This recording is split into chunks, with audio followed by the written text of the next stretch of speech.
For the 21st Sunday in Ordinary Time. The first reading is from the book of Joshua. Joshua gathered together all the tribes of Israel at Shechem, summoning their elders, their leaders, their judges, and their officers. When they stood in ranks before God, Joshua addressed all the people. If it does not please you to serve the Lord, decide today whom you will serve, the gods your fathers served beyond the river, or the gods of the Amorites in whose country you are now dwelling. As for me and my household, we will serve the Lord. But the people answered, Far be it from us to forsake the Lord for the service of other gods. For it was the Lord our God who brought us and our fathers up out of the land of Egypt, out of a state of slavery. He performed these great miracles before our very eyes, and protected us along our entire journey, and among the peoples through whom we passed. Therefore, we shall also serve the Lord, for he is our God. The second reading is from the letter to the Ephesians.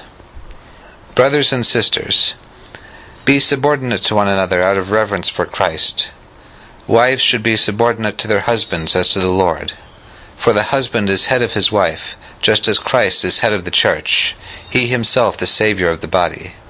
As the church is subordinate to Christ, so wives should be subordinate to their husbands in everything.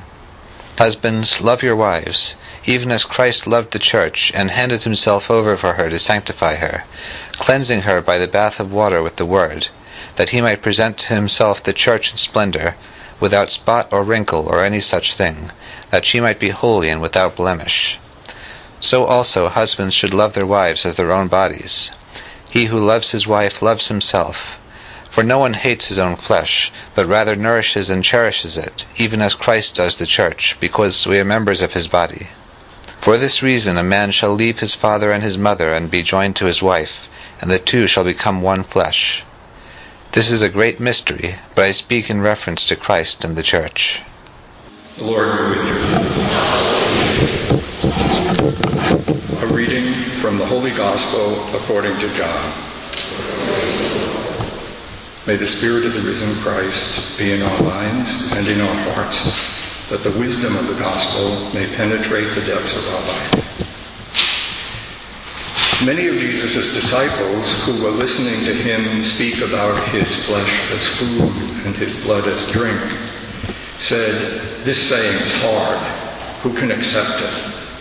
Since Jesus knew that his disciples were murmuring about this, he said to them, "Does this shock you? What if you were to see the Son of Man ascending to where he was before? It is the Spirit that gives life. The flesh is of no avail. The words I have spoken to you are spirit and life. But there are some of you who do not believe." Jesus knew from the beginning the ones who would not believe and the ones who would betray him.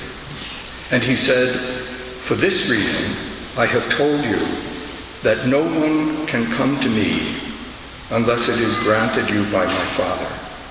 As a result of this, many of his disciples returned to their former way of life and no longer accompanied him. Jesus then said to the 12, "Do you also want to leave?" Simon Peter answered him, "Master, to whom shall we go? You have the words of eternal life. We have come to believe. We are convinced that you are the Holy One of God." The Gospel of the Lord.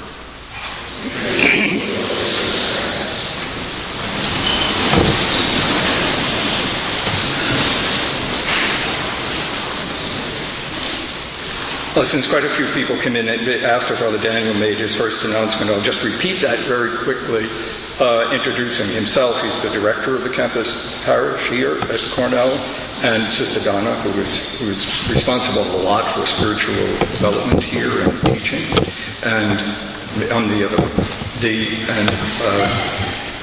Generally speaking, Father Daniel, who's the director, would celebrate the first Mass, but he can't because he's crippled. And he really is. He was on a trip in Turkey on a kind of pilgrimage with some other chaplains from here. And I said last night he was attacked by robbers and beaten. I did say that. It's not true. He fell in a hole while he was walking, but he broke one of the bones of his foot. So it would have been better had he been attacked by robbers, but it would have been worth all this trouble. He's falling in a hole. He's been laid up for about 9 weeks now, can't stand very long, and so that's why he's not celebrating. Luckily, he's had some early training at University of Rochester, so he knows how to sing pretty well, so that's what he's doing. More than pretty well, I guess. I asked you to listen to the readings, noticing how in each of them there is this notion of choice. It's undoubtedly why the people who put together the readings put these three together. They make it clear there's different kinds of choices. There's first of all the choices of the Israelites to recommit themselves. They're just about to enter the promised land. This is a repetition of what happened at Sinai with Moses, where they recommit themselves. And now Joshua, who is Moses' successor, says that we're just about to do this. Will you choose to serve Yahweh, the God? The second reading is more intimate, I suppose, but is implied in it is the necessary choice for two to become one. This is a different dimension of the choice. And the third, as you noticed, even in a kind of bookend to the first, it's the people who leave and a tiny number of people who stay, who choose. All three readings, as I was preparing this, is pretty clear at this point, and it's especially because of the gospel reading, which I'll come to in a minute, that they want to say that the inner dynamism, if you would, the inner dynamic of a life of faith, a spirituality that's based on Christian faith, is that it is a choice. And it's a particular kind of choice. It's got several dimensions which are present here. I'm just going to mention them and then move on. First of all, it's a choice. It's very dramatic in the first reading. But to be a believer, to be a Catholic, is to choose one deepest meaning of life among many possibilities. The Israelites, Joshua says to them, who's going to be for you? Who's going to be God for you? Who's going to be the ultimate reality that you commit yourself to? Is it going to be Yahweh, or is it going to be this or that? But that's still true always. The Christian, to be a believer, means, in one part, to choose a meaning at the core of all the meanings. There are other meanings in our life, obviously. There's the meanings that have brought many of you to Cornell. There are meanings that have brought you to marriage with them. There's meanings that have brought many of you who are working. Meanings in other. To be a believer is to choose a meaning in all the meanings, a meaning that all the other meanings are tested by, are driven toward. It's also a choice that is a gift. Notice what the Israel, and this is really clear in the Israelite account. What do they choose? They don't say, oh, well, I've examined all this. They say, we choose the God who has done these things in my life, in our life. He took us from Egypt, he sheltered us in the desert. It's a choice to say yes to a gift. This is one of the reasons why, in Catholic tradition, Mary is the first believer. That's her second most important title. I guess Mother of God is the most important. But she only got the Mother of God because she was a believer. Okay. She's the first one who said yes to what had happened to her in this way, which included this outrageous belief in the incarnation of the Divine Son. To be a believer is to choose. It's to choose out of an experience of gifts, out of a reading of my life and what has happened in my life, and maybe the life of people before me, obviously, that I'm part of. And also, it's not a one-off choice. It's not a choice that you make once and then that's it. Excuse me. That's why the second reading is so helpful here. It's a perfect metaphor. Any one of you who knows who are married know that the choice to marry is not just once and then that's it. You don't have to do anything about it. Any of you who are married today are married because you chose to be married today. I mean, you still may be legally or something, but if you're really living in that choice, in that commitment, it's got to be made over and over again. That's why the Israelites make it over before they enter they've already chosen to serve Yahweh years back in Sinai. They have to make it over. That's why you're sitting there. And that's why I'm standing here and all the others. Because the choice that is the faith has to be made over and over again. That's what the Mass is about. It's a recommitment every week to the choice that is at the core of a spirituality, that is a spirituality of belief. The dramatic one in the gospel is the people who say, no, we won't choose.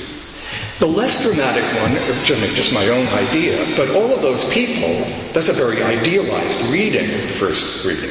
Lots of them probably didn't really commit themselves. And their history shows that, isn't it? Lots of people at Mass don't commit themselves.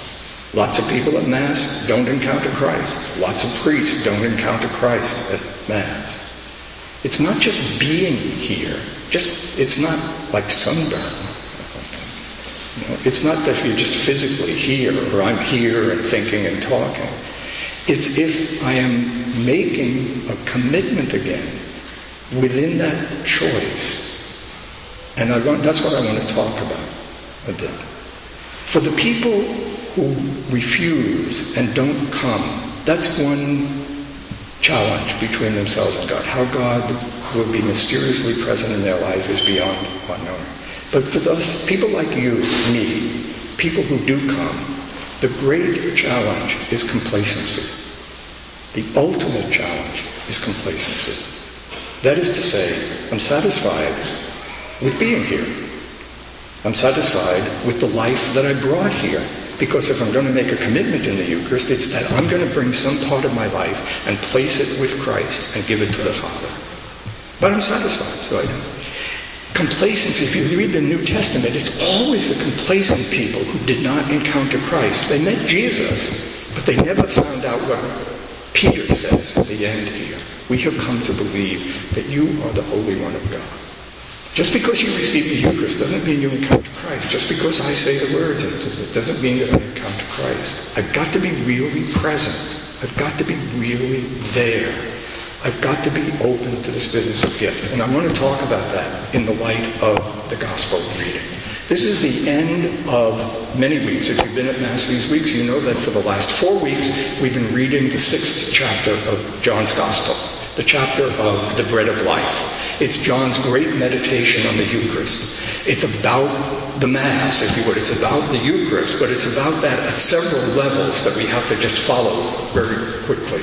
Now, this notion of the bread of life does not in the first instance refer to the Eucharistic bread that we eat. It refers to wisdom. Jesus, if you read the first, if you read the first part of the Gospel, of the 6th chapter of John's Gospel, you'll see that it's all about wisdom. The framework is always a choice. John is very big about this. In his Gospel, he doesn't just write a history.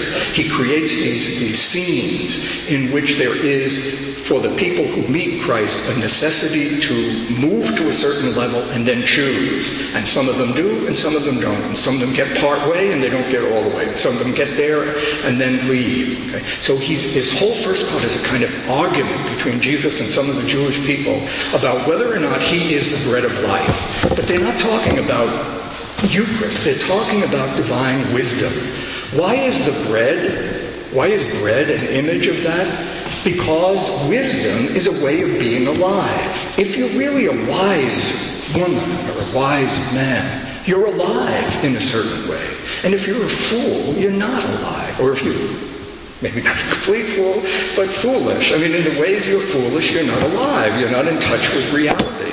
So obviously the notion of that which will make you come alive as you're meant to be, come alive in a way that gets you in touch with what's real about the people around you and what's meaningful about it, is bread. It's the bread of life, of this real life. And he kept saying to them, I'm the bread of life. I am the bread of life. Not Moses, not these other things. I am the bread of life. Because if you accept me, you will have the mind of God.